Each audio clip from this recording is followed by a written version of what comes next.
자여 내 영혼이 잘된 같이 내가 범사에 잘되고 강건하기를 나간 구하네. 사랑하는 자여 내 영혼이 잘된 같이 내가 범사에 잘되고 강건하기를 나간 구하노라. 주의 그 사랑 안에서 그대를 보내사 만나게 하시고 교제케 하시며 하나 되게 하신 나의 주님 참 감사합니다. 이 새벽에 함께 하신 여러분을 사랑하고 축복합니다. 오늘 말씀은 베드로후서 3장 14절에서 18절까지 이제 마지막 부분에 도달을 했네요. 앞서 심판의 날을 기다리는 그리스도인의 삶이 어떠해야 하는지에 대해서 우리가 좀 알게 되었죠. 베드로 사도는 거듭 강조했던 말이 있습니다. 바로 모든 물질이 불에 타 녹아버린다 라는 거였습니다. 그리고 하나님의 시간을 우리가 올바르게 이해한다면 하나님의 약속은 반드시 이루어지게 됨을 알게 되죠. 이 하나님의 약속이 무엇입니까?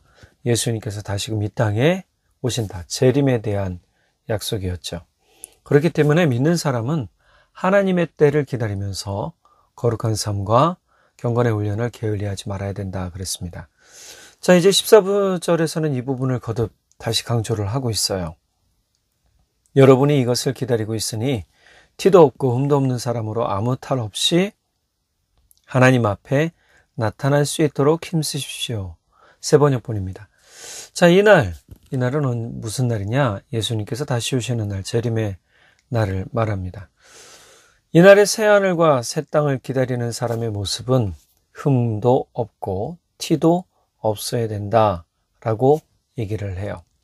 자, 티도 없고 흠도 없는 사람, 이 말을 좀 더 다른 말로 하면 죄와 상관이 없는 거룩한 모습을 이야기하는 겁니다. 자, 우리가 죄와 상관없이 살기를 지금 베드로 사도는 강조를 하고 있는데요. 우리가 거룩하기를 힘쓴다는 것에 대해서 어제 새벽에 말씀드렸지만 하나님은 죄를 참 싫어하십니다. 그러니까 앞서 거짓 교사들이나 또 육체적 삶을 또 쾌락을 즐겨하는 사람들에 대한 이야기를 하면서 그렇게 계속 강조하고 있었잖아요. 이들은 죄를 짓고 있었어요. 그러니까 베드로 사도가 보기에는 이들은 모르고 지었던 게 아니라 알면서 그랬다라는 겁니다. 그러니까 이것에 대한 심판은 더 클 수밖에 없겠죠. 이사야서 59장 2절 세번역본에 보면 오직 너희 죄악이 너희와 너희의 하나님 사이를 갈라놓았고 너희의 죄 때문에 주님께서 너희에게 얼굴을 돌리셔서 너희의 말을 듣지 않으실 뿐이다 라고 말했어요. 하나님은 사람의 죄 때문에 얼굴을 돌리셨고 사람들의 기도를 듣지 않으셨어요. 즉 외면하셨다고 이사야 선지자는 말하고 있는 거죠. 우리는 죄가 하나님과 사람 사이를 멀어지게 하는 것에 대해서 종종 망각할 때가 있어요. 그러니까 죄에 대해서 우리가 좀 너무 관용한다는 표현을 하는 게 맞겠죠. 관용을 해요.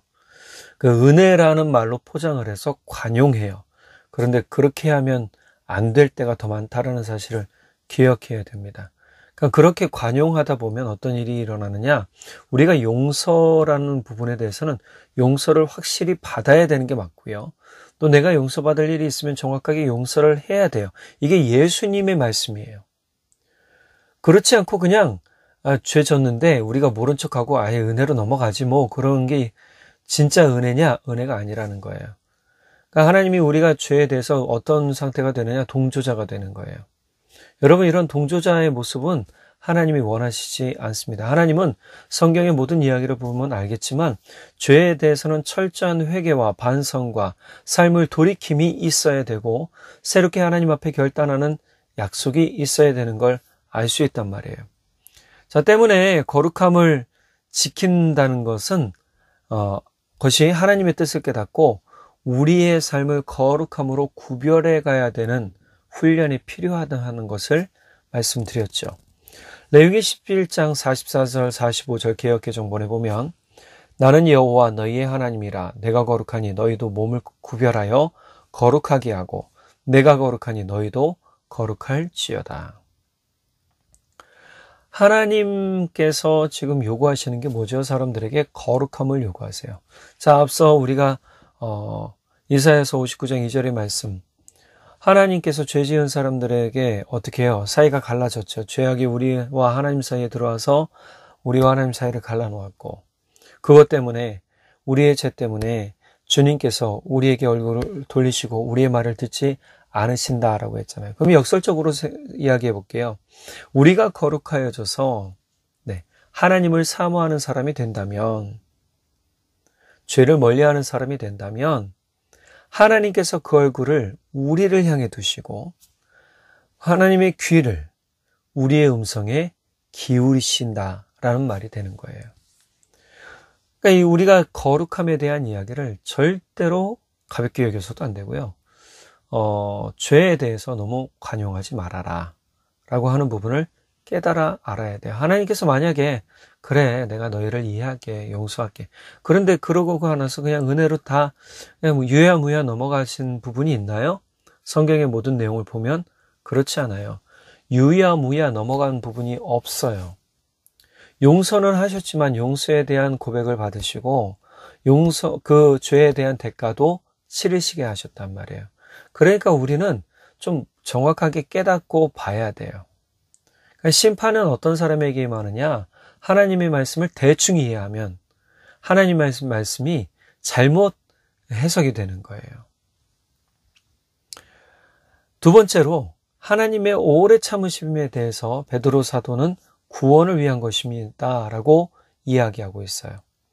하나님의 오래 참으심을 베드로 사도가 거론하면서 바울 사도 이야기를 하고 있죠.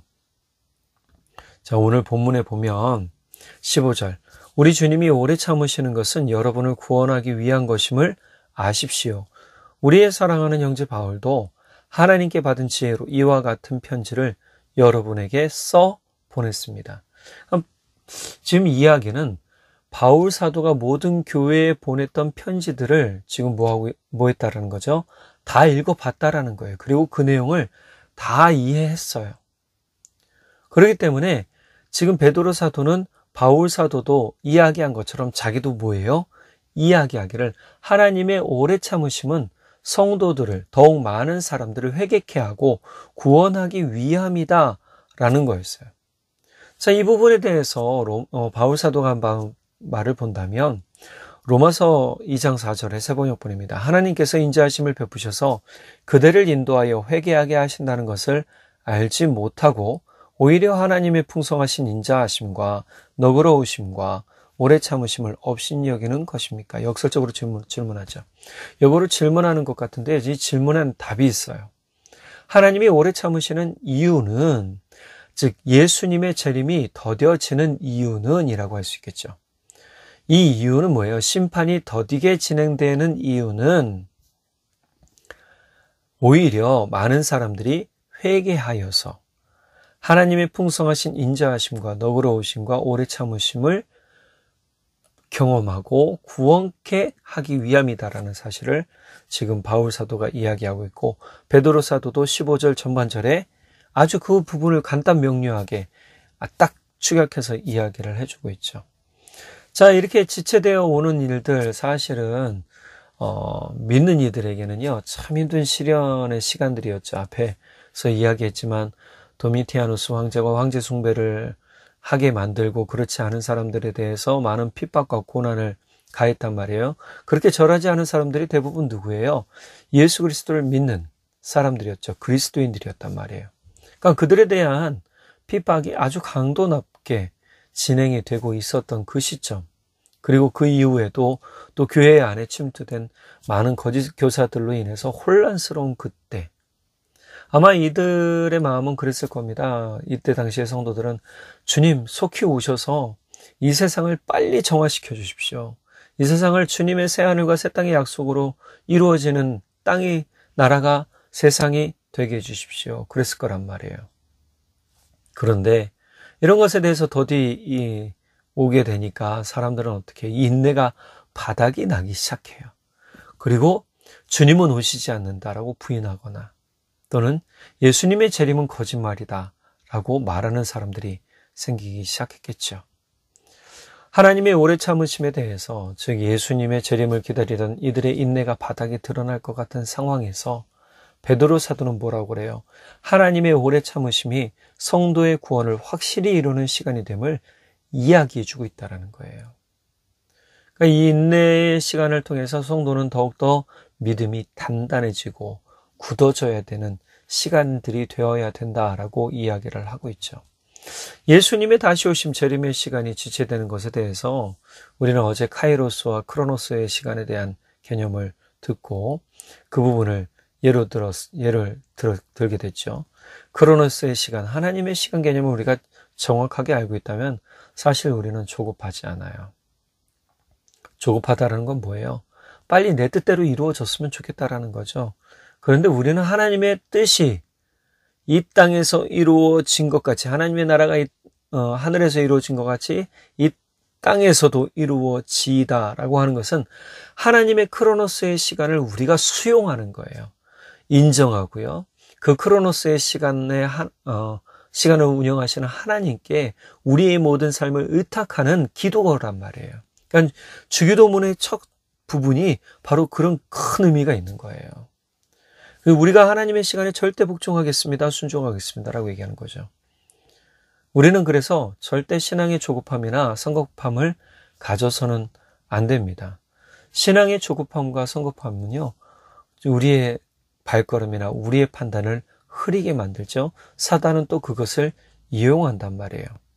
사람의 시간이 짧게 하나님의 시간이 더딘 것처럼 보여져도요, 하나님의 시간 안에서 하나님의 모든 약속과 계획은요, 다 성취되어졌어요. 그리고 앞으로도 하나님의 구원과 심판의 약속은요, 더욱 성취될 것입니다. 여러분, 이것을 믿으시기 바랍니다. 베드로 사도는 바울 사도의 편지에 대해 알고 있었던 것 같잖아요. 이미 이야기하고 있으니까요. 그렇게 바울 사도의 편지 내용 중에 알기 어려운 부분이 있음을 이야기해요. 해석과 이해가 어려운 의미로 사용되는 거죠. 이 부분은 해석하기 어렵고 이해하기 어려운 부분인데 이 부분에 대해서 뭐라고 얘기합니까?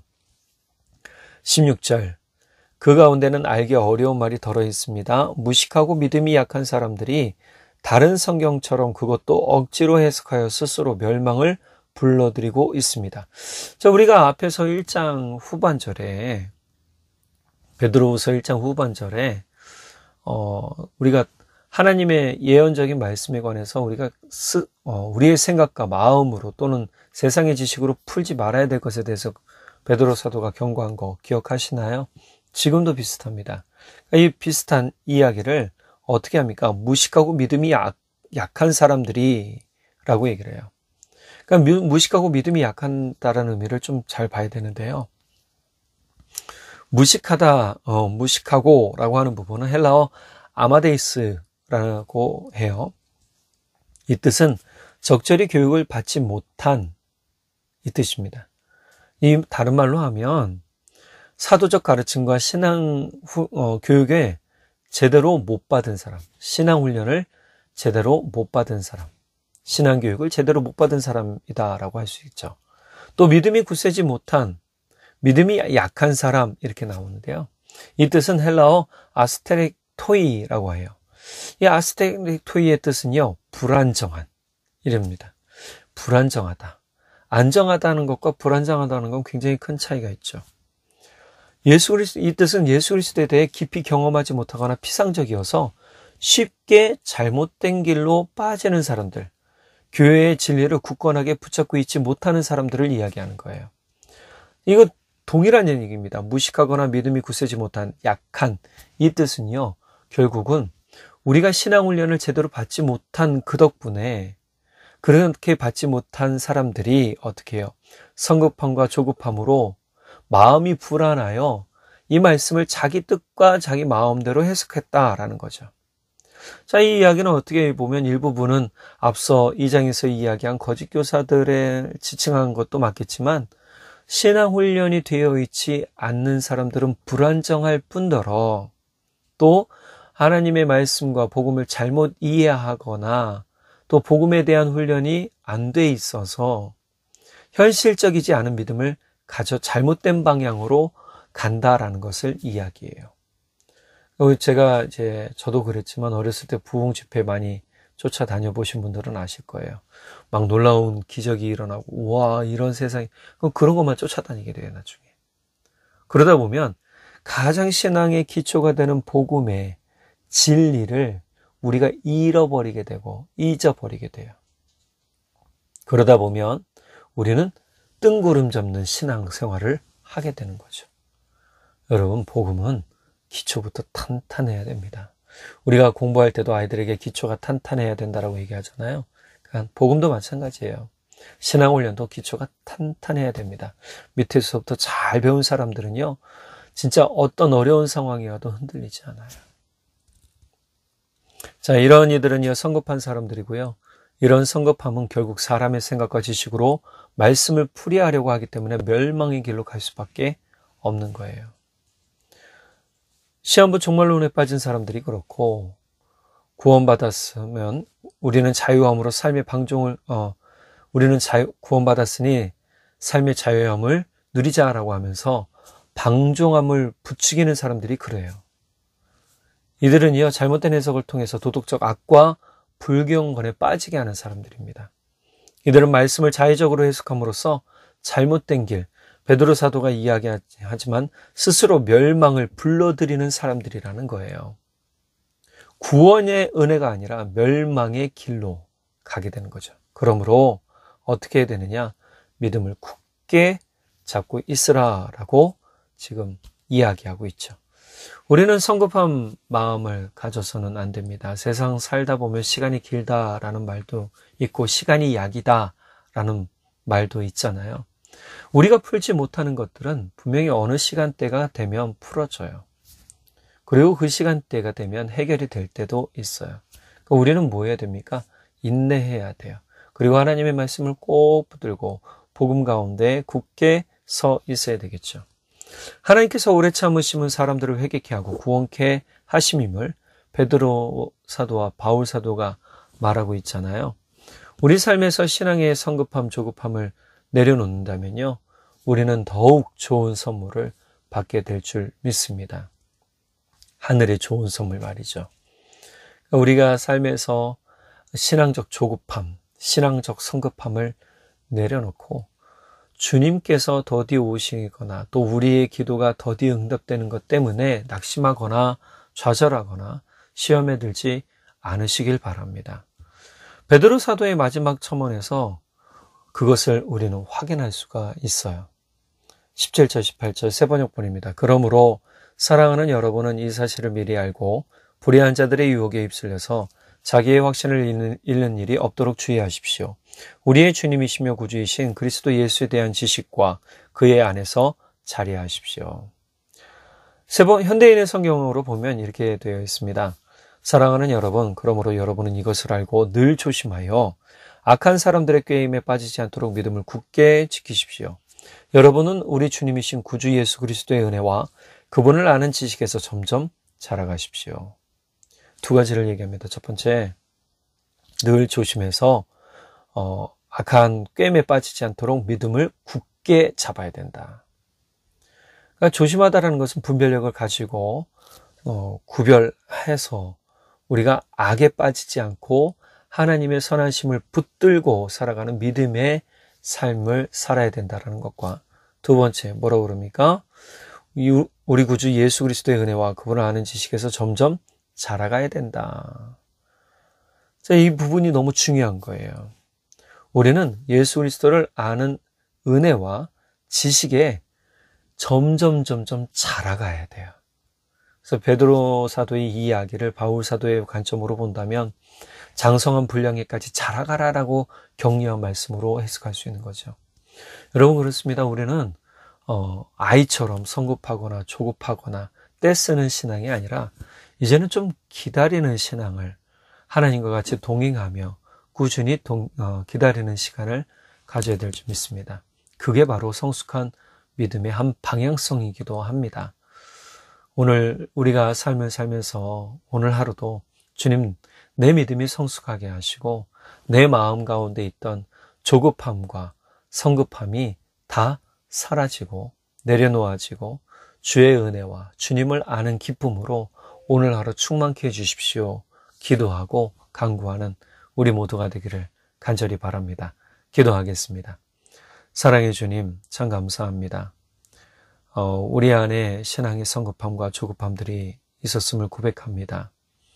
그 성급함과 조급함 때문에 우리가 세상의 모든 일들에 관해서 또는 하나님의 약속을 불신하는 일들도 또 말들도 우리가 서슴없이 했던 것을 알게 되었습니다.